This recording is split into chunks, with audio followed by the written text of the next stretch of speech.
Si vous souhaitez prendre des vacances, faites-le avant cette date, car qui sait ce qui peut arriver? En ce moment même, un phénomène extraordinaire se produit derrière notre étoile.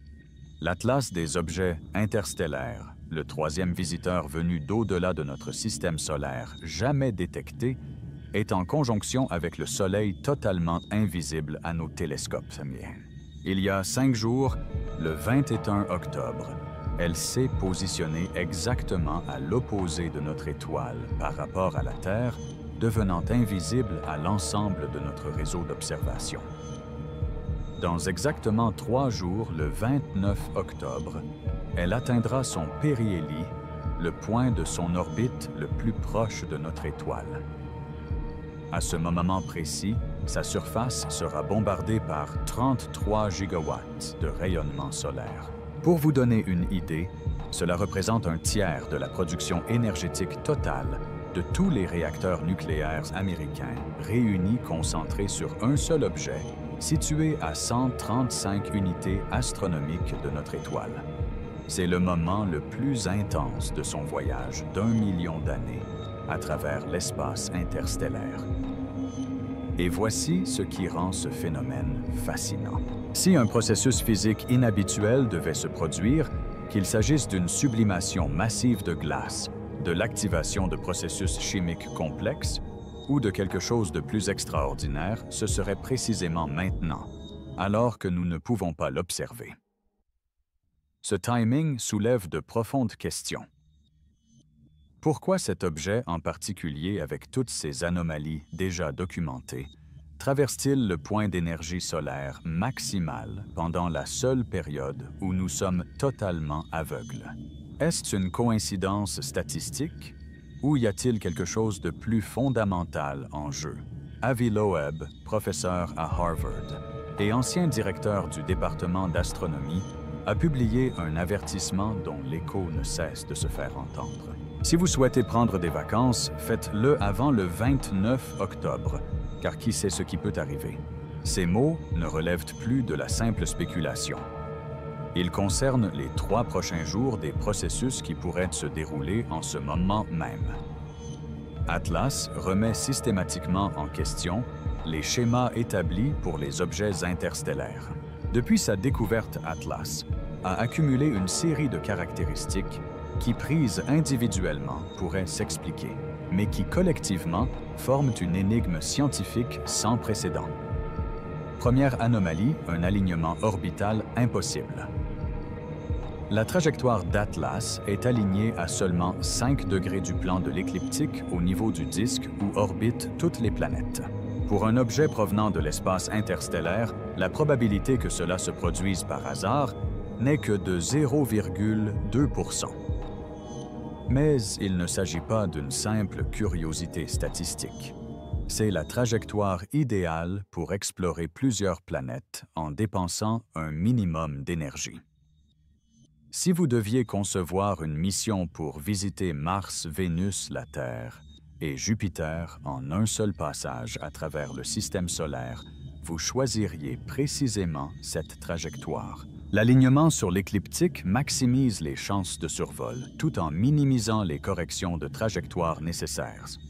La seconde anomalie, une chimie impossible, les données spectroscopiques du télescope Keck.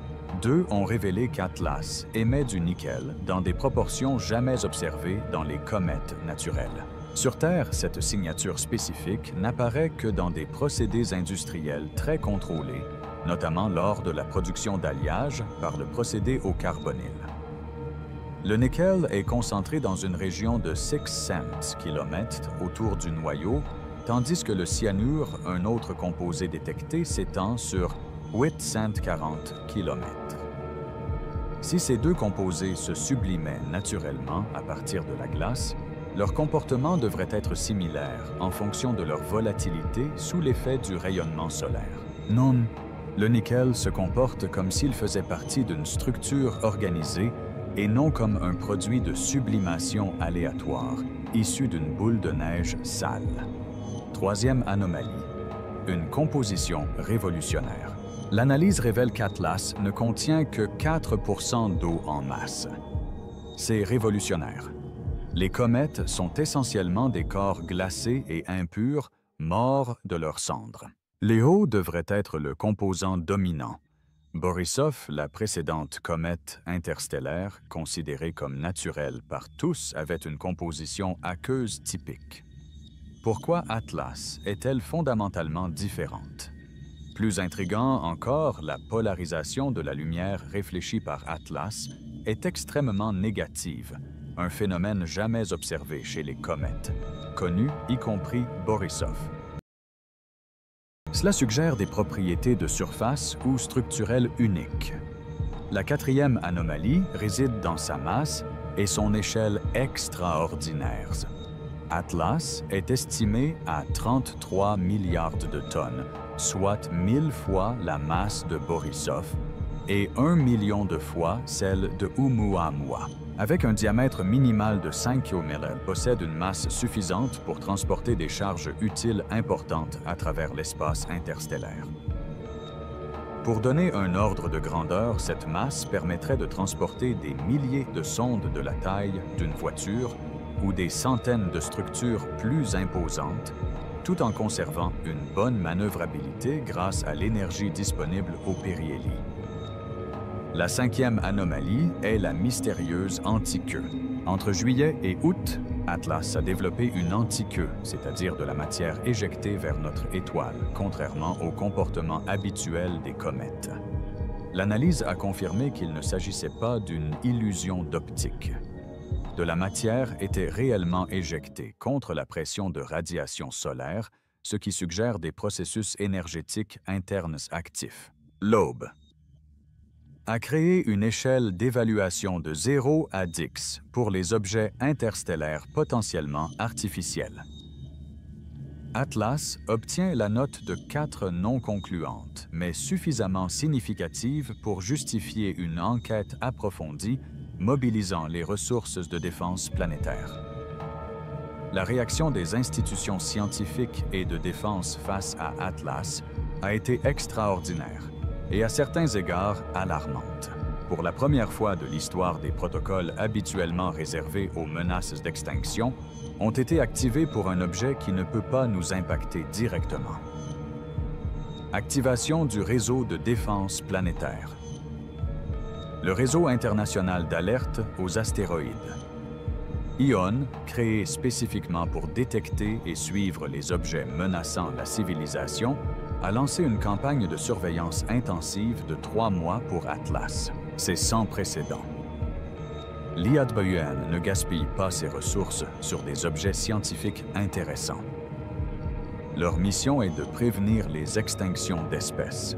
La campagne a débuté le 27 octobre, 2 jours avant le périhélie, et se poursuivra jusqu'en janvier 2026. Cela signifie que la décision a été prise sur la base de données antérieures au périhélie, ce qui laisse supposer que les anomalies déjà documentées étaient suffisantes pour justifier un traitement en tant que menace potentielle. Mais voici le paradoxe. Atlas n'est pas sur une trajectoire de collision. Son passage le plus à l'horizon se situera à 1,8 unités astronomiques au-delà de Mars.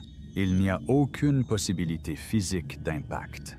Alors pourquoi activer les protocoles de défense planétaire? Le silence assourdissant de la NASA. Les images d'Atlas à la plus haute résolution ont été capturées par la sonde Mars Reconnaissance Orbiter de la NASA le 3 octobre, lorsque l'objet est passé à 190 millions de kilomètres de Mars. La caméra placée à grande hauteur offre une résolution de 30 km par pixel, à cette distance soit 3 fois supérieure à celle des meilleures images du télescope Hubble. Ces images restent inédites. Avi Loeb en a publiquement demandé l'accès, notamment dans des articles de blog et des courriels adressés directement à la NASA. Ce silence c'est frappant d'autant plus qu'il s'agit des photographies les plus détaillées de l'objet jamais réalisé.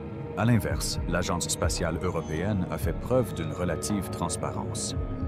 La sonde ExoMars Trace Gas Orbiter a photographié Atlas et publié des données montrant une apparence cométaire classique un point diffus avec une petite queue.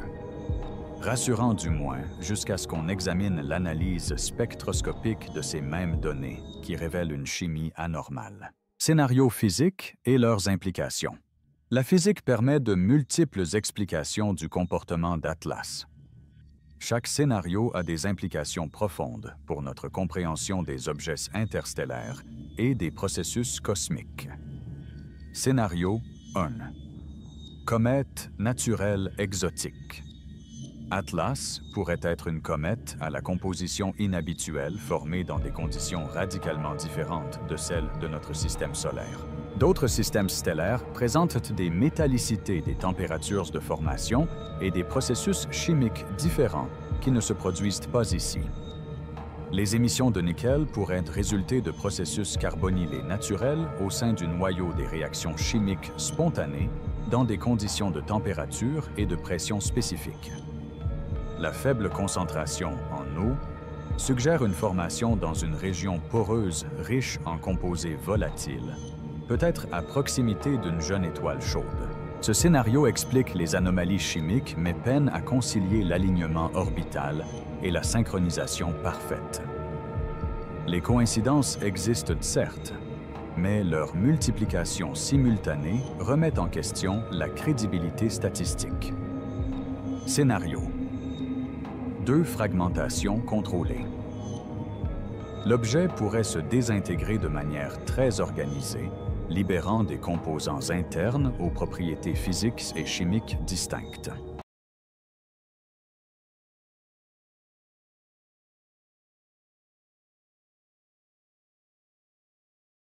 Cela expliquerait les émissions anormales et les variations de composition observées. La fragmentation pourrait être déclenchée par l'augmentation du rayonnement solaire à l'approche du périhélie. Les structures internes préservées pendant des millions d'années dans le froid interstellaire commencent à se sublimer ou à réagir chimiquement lorsqu'elles sont exposées à un rayonnement solaire intense. Scénario 3. Manœuvre orbitale active. Si un processus quelconque modifie la vitesse d'Atlas lors de son passage au périhélie, nous observerions des changements orbitaux mesurables dans les semaines suivantes. Une décélération de quelques kilomètres par seconde suffirait à maintenir l'objet en permanence dans le système solaire. Le périhélie offre la fenêtre énergétique idéale pour de telles manœuvres. Il s'agit du moment de vitesse orbitale maximale où toute impulsion appliquée est amplifiée par la mécanique orbitale donnant lieu au célèbre effet Oberth, utilisé par toutes les missions interplanétaires. Scénario 4. Éjection de petits composants. Atlas pourrait éjecter des fragments ou de petits composants lors de son passage au périhélie, période de chauffage maximale. Avec sa masse estimée à 33 milliards de tonnes, il pourrait éjecter des milliers de petits objets tout en conservant son intégrité structurelle. La communauté astronomique est profondément divisée au sujet d'Atlas, ce qui reflète des tensions fondamentales quant à la manière dont la science doit appréhender les anomalies et les incertitudes. Jason Wright, astronome à Penn State, a publié l'une des critiques les plus dévastatrices des travaux de Loeb. Dans un article de blog intitulé simplement « Sur l'absence supposée de coma », Wright soutient que Loeb a mal interprété le fonctionnement du suivi des télescopes. Lorsqu'on suit une comète en mouvement, on conserve un noyau net tandis que le fond se floute. Bien sûr, la coma diffuse n'est pas clairement visible dans ce mode d'imagerie. Concernant les calculs de taille, Wright conteste que Loeb ait supposé un albédo d'astéroïde de 5% de réflectivité afin d'optimiser les estimations. Si Atlas est une comète, elle aurait un noyau plus petit entouré d'une coma brillante et non la masse gigantesque calculée par Loeb. Ce dernier rétorque que ses détracteurs sont tellement attachés aux explications conventionnelles qu'ils rejettent d'emblée les preuves anormales. Il soutient que leurs idées sont écartées trop rapidement. Wright accuse Loeb de contourner l'évaluation par les pairs en publiant directement sur des blogs et dans des interviews avant de soumettre des articles officiels. Loeb rétorque que le système d'évaluation par les pairs est trop lent pour les phénomènes transitoires. Atlas ne peut pas attendre des mois que les comités de rédaction délibèrent. Les marchés des paris estiment actuellement à 75% la probabilité d'une comète naturelle et à 25% celle d'une comète artificielle. Il ne s'agit pas de probabilité scientifique, mais de estimation humaine agrégée. Mais on nous dit qu'il n'y a pas de consensus. Une profonde incertitude se dessine en temps réel. Les prochains mois offriront 3 occasions distinctes de résoudre définitivement le mystère d'Atlas. Le 4 novembre, survol d'Atlas par JUICE. La sonde JUICE de l'Agence spatiale européenne effectuera la première observation post-périhélie passant à 64 millions de kilomètres d'Atlas. Ce sera notre première occasion d'observer comment l'objet a évolué après avoir été exposé à 33 gigawatts de rayonnement solaire. Si Atlas a effectué une manœuvre lors de son passage au périhélie, les effets seront clairement visibles dans les données de JUICE. Des variations de vitesse de quelques mètres par seconde seront mesurables. Le Dix 9 décembre. Atlas atteindra son point de passage maximal à 1,8 unités astronomiques de la Terre. Tous les principaux observatoires terrestres seront pointés vers cet objet. Le télescope spatial James Webb sera capable de détecter ses signatures thermiques et sa composition moléculaire avec une résolution extraordinaire. Le 16 mars 2025, la mission Jupiter Encounter Atlas passera à 54 millions de kilomètres de Jupiter, tandis que la sonde Juno de la NASA assurera les observations de première ligne. Si l'objet a libéré de plus petits fragments lors de son passage au périhélie, certains pourraient se trouver sur des trajectoires les amenant à proximité de Jupiter actuellement. Chaque fenêtre d'observation s'appuiera sur la précédente. Si l'objet se comporte exactement comme le prédit la mécanique céleste, nous confirmerons que les comètes interstellaires peuvent présenter des propriétés étonnamment diverses. Si des anomalies apparaissent, nous serons confrontés à un phénomène inédit échappant à toute catégorisation actuelle. Dans 3 jours, le périhélie aura lieu. Dans 3 semaines, les premières données post-panne commenceront à arriver. La question centrale est d'une simplicité élégante. La trajectoire d'Atlas va-t-elle changer? Si l'objet obéit aux seules lois de la gravitation, nous confirmerons que les comètes interstellaires peuvent présenter des propriétés étonnamment diverses. Nous en apprendrons davantage sur les processus de formation dans d'autres systèmes stellaires et sur la façon dont différents environnements chimiques produisent des objets aux caractéristiques uniques. Si des déviations orbitales apparaissent, si des accélérations non gravitationnelles sont détectées, si plusieurs composantes émergent, là où nous n'en attendions qu'une, nous serons confrontés à un phénomène inédit. Pas nécessairement artificiel, mais assurément quelque chose qui sorte de l'ordinaire. La beauté de la science réside dans le fait que la nature a toujours le dernier mot. Atlas est sur le point de nous confronter à la réalité comme peu de découvertes scientifiques le permettent. La période d'interruption des observations prend fin en novembre. Les télescopes du monde entier vont de nouveau observer l'objet, et nous saurons alors si nous observons une chimie exotique provenant d'un autre système stellaire ou quelque chose qui échappe à toute classification actuelle. Quel que soit le résultat, cette découverte a déjà élargi nos horizons. Cela nous a déjà contraints à remettre en question nos certitudes et à affronter notre propre ignorance du vaste cosmos qui nous entoure. Dans 3 jours, des processus susceptibles de redéfinir notre compréhension de l'univers se dérouleront derrière notre étoile invisible et indétectable. Dans 3 semaines, nous commencerons à en observer les résultats. Le mystère Atlas est sur le point d'être résolu.